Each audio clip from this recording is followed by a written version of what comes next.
Hey guys, welcome back. We're here doing a tier list for Warhaven.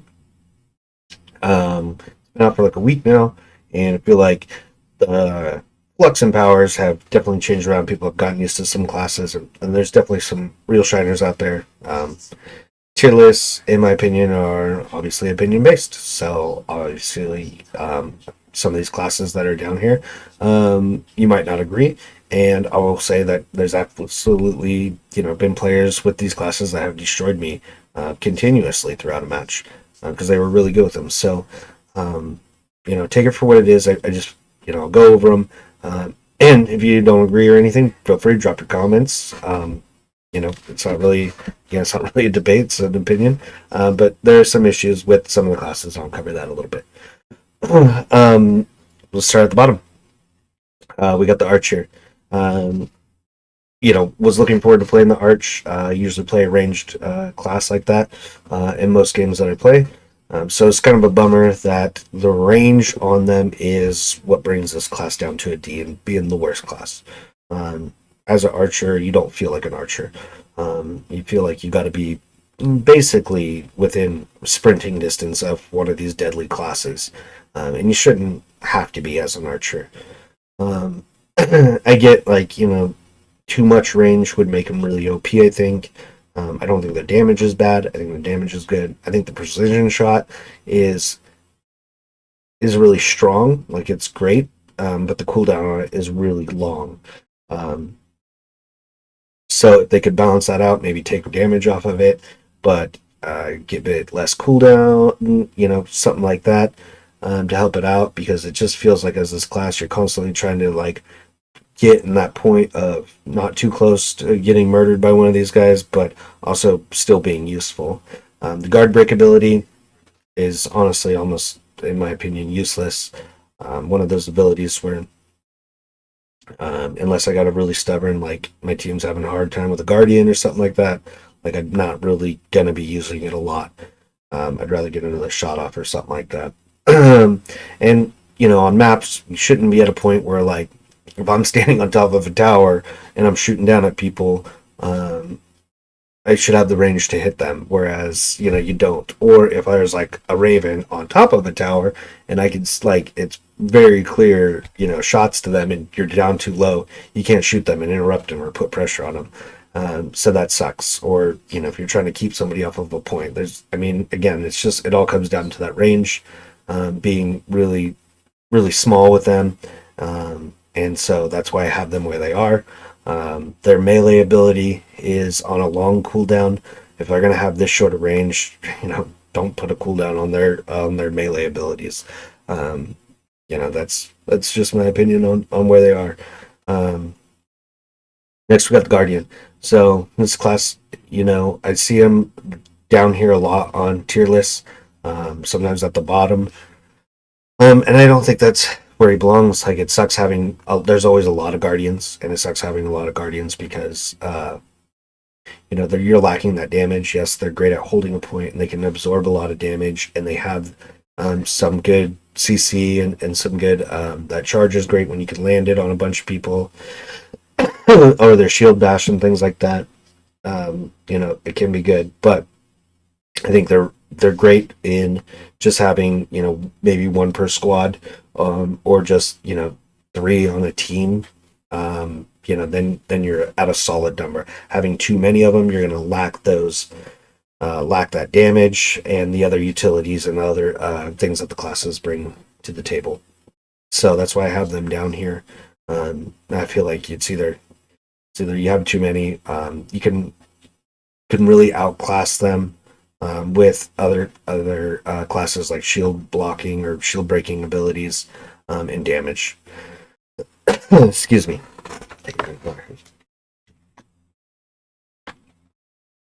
Next, let's move it up to white or hot, or however you say it. So B tier is based solely on the fact that. Actually, let me go back. Let me go back to the Guardian here. The problem with the Guardian 2 that I find is that the block ability does not come up a lot. And that sucks. whereas you want to be coming out of like the charge or your last stand, like your E ability. You come out and you think you're blocking, and you just get fucking cleaved down or something like that. I think there's just a long delay there from going from even like an attack back to your block. You're just really exposed if you miss or something like that. So I think there's a big delay in his just regular block, and that's what also brings him down here. Moving on. Okay, now we're back to Hot here. Hot is completely situational. As an immortal, he's great if you have a bunch of other team members around him. He is not going to be a character that is going to save a point, not going to be the last stand guy on the point. He's also not going to be a guy that's pushing the point. He's not going to be, it can definitely save the day as far as, if you have the whole team there and you guys are overrunning a point or they're defending, you're trying to get that back. He can really come in and alpha those shields and those resurrections, and that's awesome. It's great when I'll pop him when I see either I have a bunch of other melee with me, or let's say I have like maybe just one other melee, or let's say I have a Martyr with me or something like that. That's when I'll bring him into play, because he's going to synergize with them better than just on his own. Otherwise, I usually won't pop him unless I have those key factors of a couple melee, so I can really utilize his abilities. Moving on, the Darkgale here. So I know a lot of people like him, and he is really strong. Unfortunately, he's very map layout dependent. I feel like a good player with him can really save the day. You're going to see a lot of plays of the games with him because they're going to just crash through like one point and it kills like 4 or 5 people, and it's not hard to do. But other than that, like if he gets stuck up on anything, you can just cleave him down so quick, to where I think a lot of players see the plays of the games and they want to be that guy, but they don't understand like the power that it takes. You need to really you're moving quick, and you need to keep that momentum because you have to have speed to do all that damage. And if you're not able to do that, if you're not able to maneuver him good, if you're not good at that kind of stuff, then you're just wasting your immortal, unfortunately. So he can be an A or a B, and don't get me wrong, there's great players, there's S players, there's people that are really good with him, but I think as a whole, you don't see that as often. You get some people that are okay, but most of the time, in my opinion, it's a waste of an immortal. Outside of like the one guy crashing through the gate and burning everybody down for that one life, it's really not that great. Moving on, the Raven here. So she was the hot business when that first day or two, like the game was out. It was like, holy shit, this is the immortal to be. Because the explosions and ravens, and it was awesome. But I feel like everybody has now figured out, like if you see a raven, you need to just go put some pressure on her. If you have anybody near you as her, you need to dissipate and get away and stuff, because you're just 2 hits from being killed and knocked down. So she is very position oriented and map depending, like where you are on certain maps. Some maps you pop her and she's going to be amazing. And that could be at one side of the map, but you get to the other side of the map and you pop her and you don't have that positioning like you did. You're going to lose a lot of damage with her. You're going to lose time with her because you're trying to get in a good spot. Just things like that. Her attacks and her windups take a long time. So it's really key to somebody that knows those places. Once they get used to it, they can be really good. Get in a spot where she can't be just murdered down. But as far as my personal opinion, she could be an A or B, just depending. I don't think I'll go hunt her down. As soon as I see a raven, I'm going to chase her down and put that pressure to avoid all those ravens and stuff, and usually that's pretty easy. Next is the hammer. So the hammer I actually had as like the worst class when I first started playing the game, and then I sunk a little bit of time into him, and I realized the dude's a fucking beast. So he has a strong attack, of course, because he's just wielding a fucking hammer. But those spike balls can be super useful. I don't see nearly enough of them, and as soon as I started placing them in really good choke points or places that people like to be, and funnel through. Like they are so good. And it's not even just the spikes and the damage from it. It's just something to slow them down. And also, if you're a blade, getting a jump off of something and swinging is amazing because you're just fucking headshotting all day long. So having those around is awesome. Even if it's enemies, I'll jump off of them and stuff and just start cleaving because I know I'm just ringing heads. So, those are really good utility. His shield break ability is the best. And that headbutt thing is phenomenal. His charge ability is good. I think it's a little bit hard to hit. I think his thing, when everything goes right for the hammer, he's an A. You could bring him down to, down a level. But I think he's an A. I think I feel like he's got a bug where when you swing, I mean, everybody has like hit collisions, I've noticed, but with the hammer, I notice it more because you're holding that hammer and you're winding it up, and as soon as you go get a good swing and you see it swing through people, not even like block animations or anything like that, there's just no hit collision, and then you're just fully exposed and get murdered down instantly because you're just in that long stall where you have your shoulder to people. He gets murdered down, but if you can figure out the hammer's pacing, if you don't mind slower weapons to where you're gonna just really time your hits and time your distance, if you can get that, he's an A tier for sure. But yeah, moving on, we got the Spike here. Spike, another class that was like day one, day two, everybody's on a Spike. It was fucking ridiculous. Nothing I hated more than having like 4 spikes run up on me and you're just jabbing. Cool thing about them, great initiation. That sprinting leap attack is awesome. Their charge up attack, where you kill somebody with it, it refreshes and it avoids guard. It is a class that I think it involves a lot more skill than people give it credit for, because it is that point click. I feel like I'm easily able to counter them when I play my blade or even a hammer, because if you have somebody that's bad at it, sidestepping them is super easy, and especially when you have a class that cleaves, even a guardian, even them as big as they cleave as well. So it's really easy if there's just one of them to just keep sidestepping, and all you got to do is get those 2 hits on them and they're dead. So they have great, really good opening, really good charge attack. And I think they are a little bit better skill based. I notice a lot less of them now than I did the first couple days, because I feel like everybody figured out if you give the old spike a shimmy and shake, they're not gonna do too well. But they're still good, still good damage, still good initiations and stuff like that. You got to put the healer, got to have the healer up here at S tier. So the fun thing about the healer is if you want to get just the highest score on the map, if that's just like your goal, it's so easy with the healer. You just constantly just walk around right clicking, holding it down, and you're gonna end up in the top, like the top 2 spots for sure. It's not even a problem. So that's fun. I mean, it's a good way to rack up scores and stuff like that. If that's like a objective or daily or weekly mission, super easy to do with the smoke. I think they're right where they need to be as far as their attack is. It's not useless, but that's not really there. Like, can you do it? Yes. Can you disrupt a capture with it? Can you help out a little bit? Yes, you can.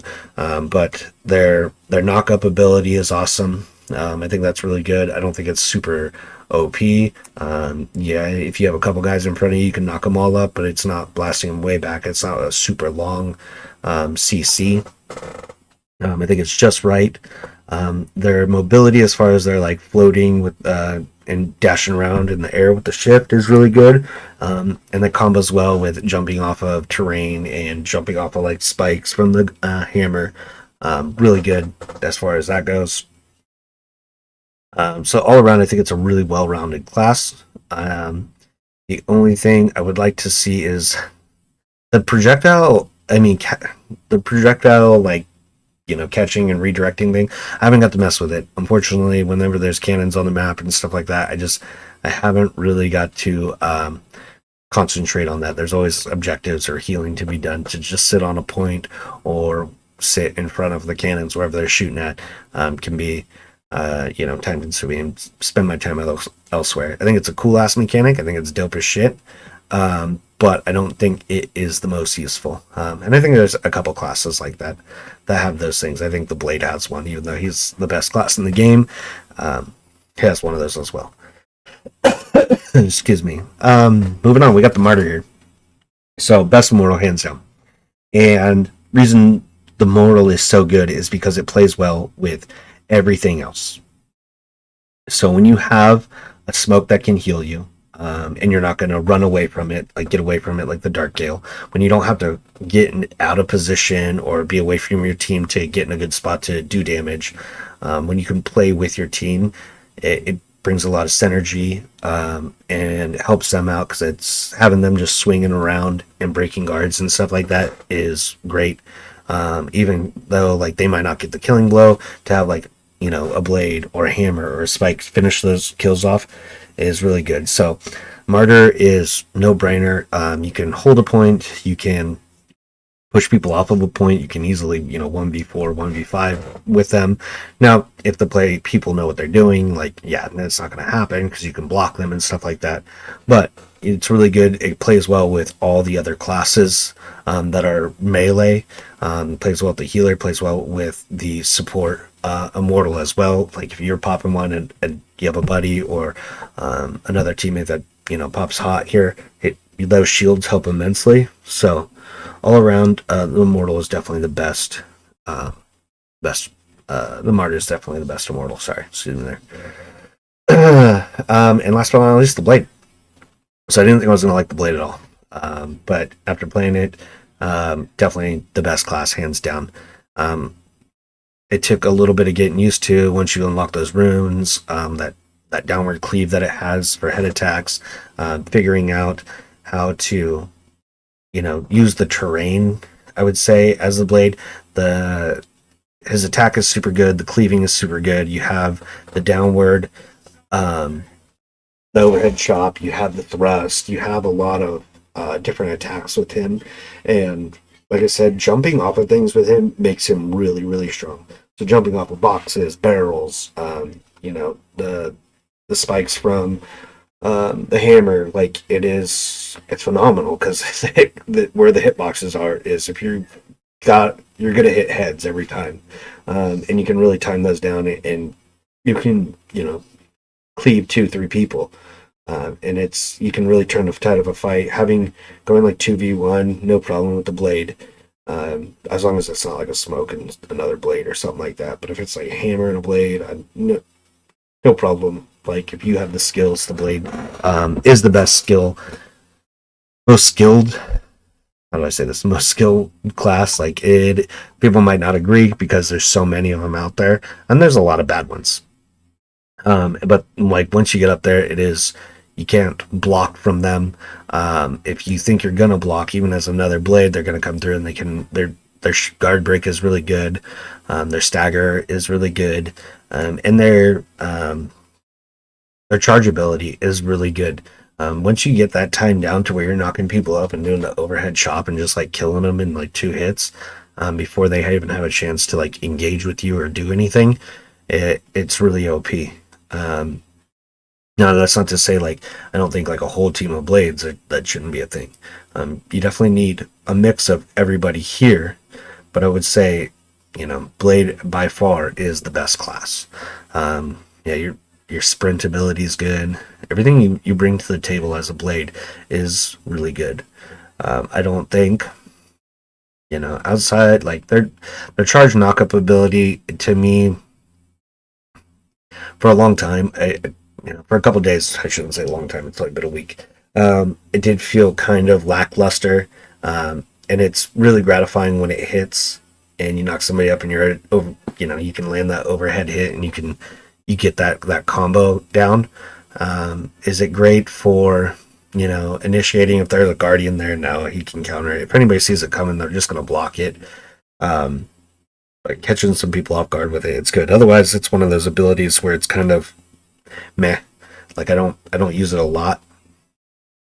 Just like the projectile catching of the smoke. That's the ability I'm talking about here. That knock up is kind of one of those, you don't need to use it. Don't be spamming it. Don't try not to get in the habit of just spamming it to use it to use it. Try to focus on the rest of your gameplay, on your blocking, on your block dash attack. Like, that is phenomenal. The fact that you can, dash one way really quickly after landing a block, it's really strong. So, and like I said, just using the high ground with them. I don't see a lot of players doing it. For like the first couple of days, I saw a lot of people just doing this like hop swing thing, and I was like, man, that is really fucking strong. And I did it for a little bit, and I was like, okay, all right, this is working. This is landing those headshots. So then I was like, let me just start jumping off of like terrain and stuff. And I was like, oh god, this works off of everything. This is really good. Coming down, if you want to go down a level, let's say you jump off of something, you can hit that overhead as you're going down, and they don't have something that, can hit you or something. Like, you definitely gotten a plethora of kills that way. They just, because they have, all three directions, basically a stab, a cleave, and an overhead for attacks, that's what makes them the best. Having the ability to choose which way you come from, basically. Anyways, guys, if you have questions, if you have comments, if you don't agree, I don't even care. Just drop them below. Let me know what you think. Let me know what you think of the game and stuff. If you have questions and need help with it, also, feel free to drop them below. Anyways, guys, hope you're enjoying the playtest, and I'll catch you guys in the next one.